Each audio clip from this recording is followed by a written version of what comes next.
Bring in right now a member of the House committee scheduled to hold hearings tomorrow on the IRS, Texas Republican Congressman Kevin Brady.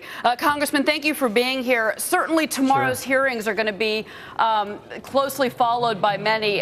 What do you expect to hear from the now departing IRS commissioner? And do you think you're going to really get the answers that you want? Well, we're hopeful. This is a bipartisan hearing called for by Republicans and Democrats. I expect it to be a discovery hearing where we really sort of focus on, who initiated this, who was involved in it, who approved it, and how far does it go? Because we now know, despite 2 years of questioning of the IRS from the Ways and Means committees, we now know that not only were these groups targeted, even though it was denied, donors have been targeted and donor information has been leaked.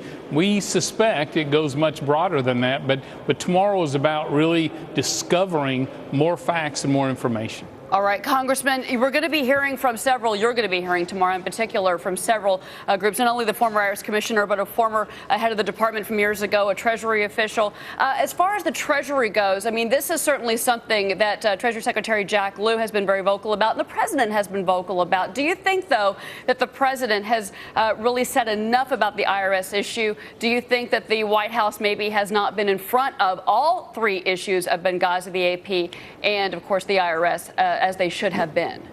Well, certainly the answer is no. And certainly in the IRS, the White House knew about this some 3 or 4 months ago. And despite repeated requests from Ways and Means on this issue, they said nothing about it. We'll be questioning about that as well. Again, simply to know who was involved in this, it just seems puzzling that a handful, supposedly, of lower-level IRS employees implemented a major change in policy.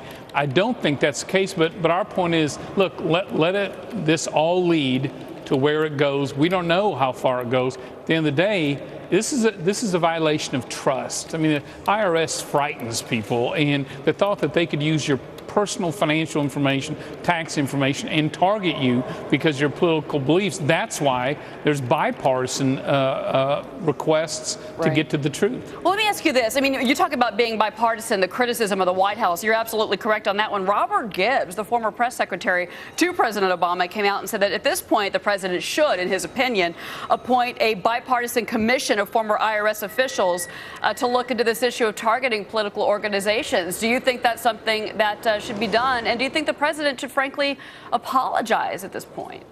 Well, I'd like to see him take responsibility for his own administration. And clearly, we have 3 very troubling situations where this White House crossed the line with their agencies, targeting people politically, targeting our press organizations, again, misleading or certainly denying key facts in Benghazi. But my frustration is simply that the president takes no responsibility. It seems as if he's a bystander in all this. But my guess is, as we follow this to its logical end, that may not be the case. All right. Well, Congressman Kevin Brady, we are going to be watching tomorrow. We will see you, of course, on our television sets.